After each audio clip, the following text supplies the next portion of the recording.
Desde la invasión rusa a Ucrania en febrero de 2022, muchos centros de estudios, medios y líderes occidentales aseguraron que la economía rusa estaba por colapsar. El presidente de Estados Unidos, Joe Biden, declaró en marzo de 2022 que por las sanciones estadounidenses, el rublo quedó reducido a escombros y la economía rusa iba camino a reducirse a la mitad. En unas semanas, el rublo recuperó su nivel, siguió creciendo y para 2025 era una de las monedas con mejor desempeño mundial. Al ajustar por paridad de poder adquisitivo, entre 2022 y 2025, el Producto Interno Bruto de Rusia se volvió el cuarto más grande del mundo. Pero los buenos tiempos pueden haber terminado de nuevo. Ahora, a mediados de 2025, el clamor de que Rusia está al borde del colapso está alcanzando un punto álgido otra vez, provocado en gran parte por los indicadores económicos y las advertencias de los propios líderes rusos. Echemos un vistazo más de cerca a lo que está sucediendo, y si Ucrania y sus aliados occidentales finalmente están a punto de llevar a Rusia al colapso económico, o si es cierto lo contrario. En realidad, Ucrania está al borde de un abismo económico.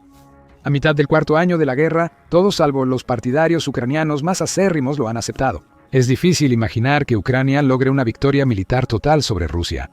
En el frente, la guerra es ahora de desgaste. Aquí, el objetivo no es capturar territorio, sino debilitar continuamente las fuerzas y el equipo del adversario. En una guerra así, el bando con más recursos tiene más ventaja, que aumenta si el conflicto se alarga. Pese a las grandes pérdidas en personal, armamento y equipos, Rusia aún tiene una ventaja numérica clara en mano de obra, reservas de armas y capacidad de producción. Como resultado, las líneas del frente se han estado moviendo constantemente hacia el oeste desde principios de 2024 y a un ritmo cada vez mayor. Las líneas del frente no son el único lugar de esta guerra de desgaste. Otros dos frentes se están desarrollando simultáneamente y son igual de importantes para el resultado general. El segundo frente es una guerra de drones y misiles de largo alcance entre ambas naciones, lejos del frente. Estos ataques tienen como objetivo la infraestructura militar y la logística, pero también han atacado cada vez más la infraestructura económica. Ambos bandos han atacado infraestructura energética, refinerías, puentes, ferrocarriles, aeropuertos e instalaciones industriales clave. Como veremos un poco más adelante, en esta guerra de desgaste a larga distancia, Ucrania sin duda está perjudicando a Rusia, tanto militar como financieramente. Eso está ligado al tercer frente en esta guerra, el económico. El objetivo básico es el mismo: desgastar al otro lado hasta que ya no tenga la capacidad de hacer la guerra. Rusia tiene gran ventaja sobre Ucrania en ingresos, reservas y recursos. Sin embargo, esta guerra económica de desgaste no ocurre solo entre Rusia y Ucrania. Ucrania ha recibido gran apoyo de Estados Unidos, la Unión Europea, Reino Unido y otros, tanto en ayuda financiera como con más de 16.000 sanciones inéditas impuestas a Rusia. Y en una guerra económica de desgaste, son Ucrania y sus aliados quienes, al final, tienen los bolsillos más profundos y, por lo tanto, deberían prevalecer eventualmente. Si ves los tres frentes juntos, surge una imagen distinta. Rusia podría tener la ventaja en las líneas del frente, pero tanto en el frente económico como en el de ataques de largo alcance, Ucrania y sus aliados han logrado mucho más éxito en desgastar a Rusia. De hecho, en muchos sentidos, el futuro de Ucrania parece depender de si Rusia puede ser desgastada económicamente antes de que desgaste a Ucrania militarmente. Si Rusia no puede financiar la guerra en Ucrania, tendría que retirarse, lo que sería una victoria ucraniana, y al menos le daría una posición más fuerte en los compromisos posteriores a la guerra. Sin embargo, mientras más tiempo pueda resistir la economía rusa a la presión creciente, más probable es que esos acuerdos sean difíciles de aceptar para Ucrania y sus socios. No podría haber más en juego. Así que, con las tres guerras de desgaste aparentemente llegando a su punto crítico al mismo tiempo, ¿de qué lado caerá la moneda? Pronto veremos cómo la economía rusa se tambalea como una bandera nacional sobre la lápida de un muerto en acción. Veamos cómo se sostiene la economía de Ucrania tras más de 1000 días de guerra. Si Ucrania no puede financiar la guerra, probablemente deberá buscar la paz en términos desfavorables, como Rusia. La realidad es que la economía de Ucrania sobrevive gracias a la ayuda extranjera tras la invasión rusa en 2022. El Producto Interno Bruto de Ucrania cayó, 28.8% creció, 5.3% en 2023 y 2.9% en 2024, y se prevé un aumento de 3 a 4.7% en 2025, pero sigue 20% debajo del nivel previo a la guerra. De unos 42 millones en 2021, Ucrania perdió casi 13 millones en 2025. Incluye 8 millones de refugiados en el extranjero y cerca de 5 millones en territorios ocupados por Rusia, la mayoría ya naturalizados rusos. La pérdida de fuerza laboral, empresas y economía, junto con los ataques rusos con misiles y drones, ha hecho que Ucrania deba mostrar la misma resiliencia económica que en el campo de batalla. Pero es justo decir que, sin los 118.000 millones de dólares en ayuda financiera directa y préstamos que le han proporcionado sus socios a Ucrania, ya su economía habría colapsado por el esfuerzo bélico. Desde la invasión, Ucrania ha destinado todos sus ingresos propios del presupuesto estatal a la defensa, equivalentes a la mitad del presupuesto, según el Centro de Estrategia Económica de Ucrania. El presupuesto estatal para gastos civiles se financia con ayuda extranjera.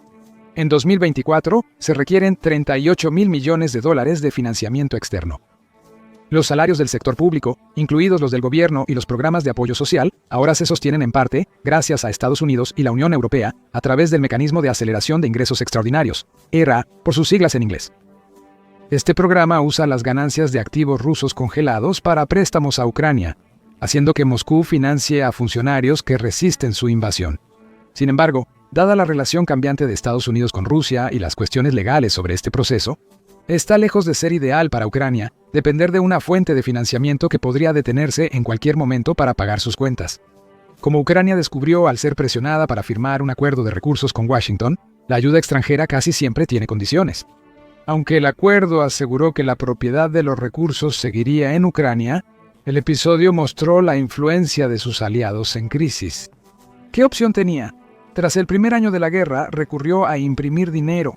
El Banco Central ucraniano en gran medida ha resistido la opción fácil de monetizar el déficit, incluso cuando la inflación ha oscilado entre el 14 y el 27%, como se ha visto tras la ola global de impresión de dinero para cubrir los confinamientos por COVID-19, el costo de imprimir dinero en exceso es aún mayor. Inflación. En cambio, la mayor parte del déficit, después de aplicar la ayuda extranjera, se ha cubierto mediante préstamos aquí. Es probable que Ucrania tenga más dificultades para conseguir financiamiento barato tras incumplir pagos varias veces. En agosto de 2024, el gobierno ucraniano suspendió pagos de deuda, lo que podría causar más incumplimientos y rebajas de agencias de calificación. La conclusión es que mientras Ucrania siga recibiendo un respaldo masivo en términos financieros, sin mencionar armas cruciales como sistemas de defensa aérea y proyectiles de artillería, probablemente pueda mantener el esfuerzo bélico hasta que se quede sin personas aptas para luchar. Puede ser más fácil decirlo que hacerlo. La falta de personal militar en Ucrania está bien documentada. De los aproximadamente 250.000 reclutas que se sumaron a las Fuerzas Armadas ucranianas, en 2025, 120.000, casi la mitad, están oficialmente registrados como desertores. Incluso con financiamiento y armamento suficientes asegurados, Ucrania aún podría tener que tomar una decisión desagradable que hasta ahora ha resistido ferozmente para poder mantenerse en la guerra.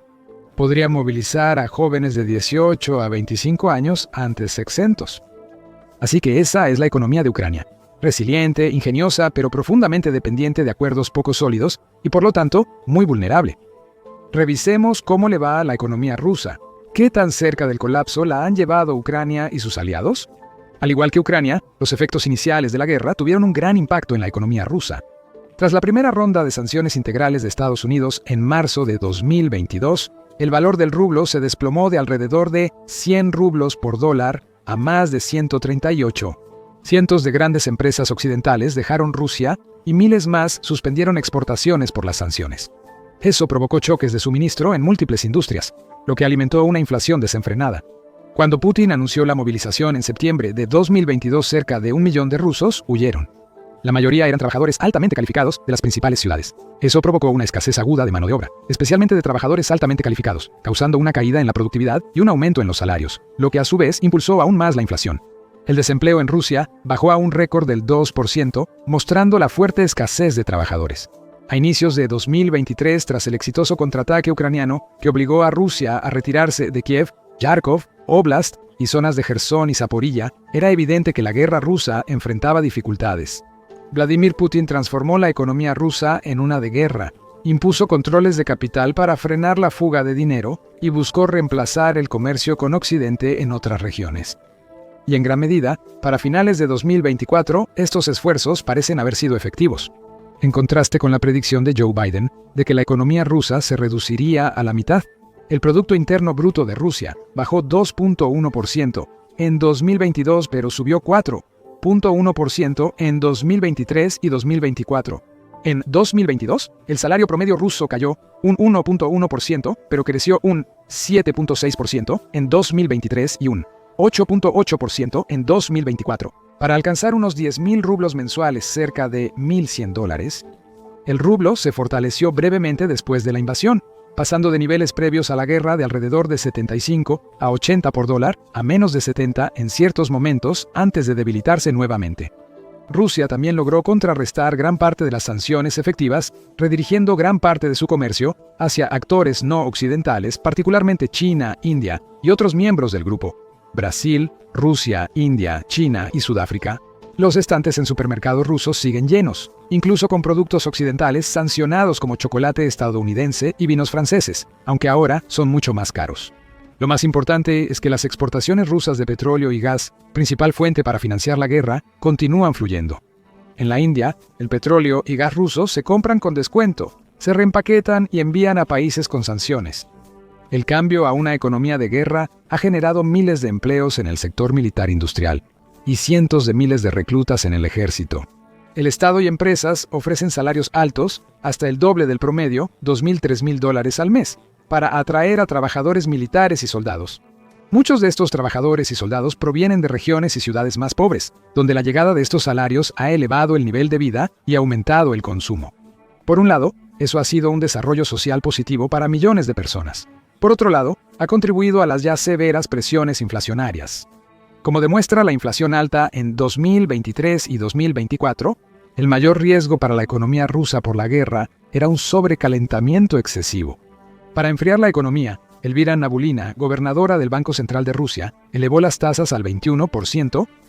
Esta medida ha sido efectiva para controlar la inflación, que oficialmente bajó a cerca del 10%, pese a que Rusia destina cerca del 40% de sus ingresos estatales a la guerra. Su economía ha sido más resistente de lo esperado, según los principales indicadores. De otro modo, no habría continuado la guerra igual de intensa. Sin embargo, la historia muestra que las economías de guerra no son sostenibles y para mediados de 2025 ya hay grietas serias. No confíes solo en nuestra palabra. Personas como Nabiulina también advierten. En el Foro Económico de San Petersburgo en junio, ella advirtió que el país ya no puede depender de las mismas herramientas que impulsaron el crecimiento en los primeros 2 años de la guerra contra Ucrania. Crecimos rápido los primeros 2 años porque se activaron recursos libres, comentó ella. Necesitamos entender que muchos de esos recursos realmente se han agotado. En el evento, el ministro de Economía ruso, Maxim Reshetnikov, afirmó que Rusia está cerca de entrar en recesión y destacó la desaceleración económica. Se espera que el Producto Interno Bruto crezca solo 1.4% en 2025 y sea negativo en 2026. Una desaceleración económica tras un fuerte crecimiento no es necesariamente negativa. Muchos economistas creen que es necesario para la sostenibilidad a largo plazo. Incluso estar en una recesión o cerca de una recesión no es necesariamente una señal de que una crisis esté a punto de ocurrir. Alemania ha bordeado la recesión con crecimiento estancado o negativo por años. Pero nadie ve eso como una señal de que su economía esté a punto de colapsar. Sin embargo, hay más señales de que la economía rusa tambalea, particularmente en la banca. Por más de 3 años, los bancos han sobrevivido con controles de capital, préstamos estatales y encubrimientos regulatorios. Para mantenerse al día con la inflación y las demás presiones de vivir en una economía de guerra, los rusos se han visto obligados a asumir cantidades cada vez mayores de deuda, que, con un interés del 20%, rápidamente les pasa factura. Los préstamos vencidos fueron el 105% de la deuda de hogares y el 4% de la empresarial en el primer trimestre de 2025, aunque probablemente sean cifras mayores. Esta creciente ola de préstamos incobrables no solo está erosionando las finanzas de los rusos comunes, ya que el 58% de los rusos, en una encuesta reciente, dijo que la inflación era su mayor preocupación. También erosiona los balances bancarios. Al menos 3 de los 13 bancos grandes sistémicamente importantes de Rusia ya están, según se informa, en conversaciones discretas con el Banco Central para recibir rescates y mantenerse a flote. La quiebra de un banco importante puede causar una crisis financiera como Lehman Brothers en 2008. El colapso de 3 sería catastrófico. Como resultado de este crecimiento acelerado de incumplimientos, el crédito se ha desplomado y la demanda de nuevos préstamos se ha secado. Los bancos están atrapados en la presión, los volúmenes de préstamos han bajado, las ganancias están cayendo en picada y las reservas de capital se están reduciendo. El problema principal son las tasas de interés muy altas. La evidencia indica que han protegido eficazmente el rublo, aunque su fortaleza reduce la competitividad de las exportaciones rusas. Las altas tasas de interés han impulsado un récord de 61 billones de rublos, unos 750.000 millones de dólares, en ahorros en bancos rusos. Sin embargo, también frenan la inversión en empresas industriales y comerciales, dificultando que Rusia aumente su producción ante sanciones sin precedentes, como muestran la desaceleración industrial y más incumplimientos de préstamos. A simple vista, Rusia ha manejado las sanciones de manera bastante efectiva hasta ahora. Sustituyó gran parte de su comercio con Occidente por más intercambio con China, India y países del sur global. Rusia depende menos de las exportaciones que otras grandes economías, con una tasa del 219%, casi la mitad del promedio de 407%. Sin embargo, las medidas para evadir las sanciones, como importar componentes críticos a través de canales alternativos a hasta 10 veces el costo normal, depender de China y de una flota fantasma de petroleros que evaden sanciones para mantener el comercio, ha generado costos ocultos. Estos incluyen una economía más ineficiente, mayores costos de transacción y la posible pérdida permanente de muchos mercados occidentales. Las recientes sanciones a la industria de hidrocarburos y la amenaza de Trump de aranceles del 100% a quienes compren petróleo y gas ruso parecen tener mayor impacto que las anteriores. Esto se debe a la caída del precio del petróleo y al rublo fuerte. Cerca del 40% de los ingresos estatales rusos provienen de exportar hidrocarburos. Cada baja de $10 en el petróleo reduce los ingresos presupuestarios de Rusia en unos 17.000 millones, cerca del 0.8% del Producto Interno Bruto. Como consecuencia directa, el déficit previsto de Rusia del 0.5% del Producto Interno Bruto en 2025 se ha revisado a alrededor del 1.7% del Producto Interno Bruto, similar al déficit de 2024. El gobierno ha usado su fondo soberano para cubrir estos huecos. Los activos líquidos del fondo bajaron de 4 billones de rublos, unos 50.000 millones de dólares, similar al déficit presupuestario anual. En otras palabras, Rusia solo puede cubrir como máximo un año más de déficits al ritmo actual de gasto en la guerra antes de que su alcancía se quede vacía. Se enfrenta a las desagradables opciones de imprimir más dinero con el riesgo de una inflación aún mayor, imponer medidas de austeridad, lo cual está lejos de ser ideal durante una guerra, o aumentar el endeudamiento externo. En este sentido, Rusia tiene cierto margen de maniobra, con una relación deuda-Producto Interno Bruto de alrededor del 20%, una cantidad envidiable si la comparamos con las naciones occidentales. Estados Unidos está cerca del 121% y acaba de llegar a 37 billones de dólares en deuda total. Reino Unido supera el 101%, Francia tiene 116% y Alemania 67%. El problema es decidir a quién pedir prestado, ya que están fuera de Society for Worldwide Interbank Financial Telecommunication y no pueden acceder a préstamos del Fondo Monetario Internacional ni del Banco Mundial. Le quedan organizaciones como el Nuevo Banco de Desarrollo de los Brasil, Rusia, India, China y Sudáfrica, que tienen recursos mucho más limitados y cuyo propósito principal no es rescatar a sus miembros principales. Mientras tanto, Ucrania está intensificando esta crisis financiera con sus crecientes ataques a las instalaciones energéticas de Rusia. Solo en los primeros 10 días de agosto, un ataque con drones a la refinería Novokubishevsk de Rosneft en Samara dañó su unidad principal de crudo, dejándola fuera de servicio por un mes. Un ataque impactó la refinería Ryazan de Rosneft cerca de Moscú, destruyó 2 unidades de destilación y redujo en 60% su recepción de crudo en agosto. Y el 7 de agosto, un ataque con drones provocó un incendio en la refinería Afipsky en Krasnodar. Una planta procesa 625 millones de toneladas de petróleo al año, cerca del 2% de la refinación rusa. Estos ataques afectan la capacidad de Rusia para exportar hidrocarburos, financiar la guerra y mantener su economía. Los daños superan los 700 millones de dólares hasta 2024, y la cifra sigue aumentando. Quizás más importante aún, Rusia se ha visto obligada a detener la exportación de la mayoría de los productos de gasolina como resultado. Esto ocurre porque estos ataques afectan gravemente el suministro de energía en regiones clave como Moscú, Crimea y las líneas del frente. Los ataques, llamados sanciones de Budanov, hicieron que la gasolina casi alcance $3 por galón, cerca de máximos históricos. Totalmente consciente de los efectos negativos económicos y sociales que provocan los aumentos en los precios de la gasolina, Putin se encuentra ante un incómodo dilema. ¿Proteger los ingresos petroleros en tiempos de guerra o mantener bajo control los precios del combustible en el país? Hasta ahora, ha priorizado la estabilidad interna limitando exportaciones y asumiendo el costo. Pero eso no es sostenible por siempre. Una señal clara de que las tácticas de Ucrania funcionan. Suma eso. Las próximas semanas o meses serán cruciales para las perspectivas económicas y militares de ambos bandos. Aún no se puede concluir que alguno esté al borde del colapso, pero ambos avanzan exponencialmente hacia eso, con factores en gran parte fuera de su control que limitan su respuesta. El tiempo dirá qué bando cae primero ante la presión.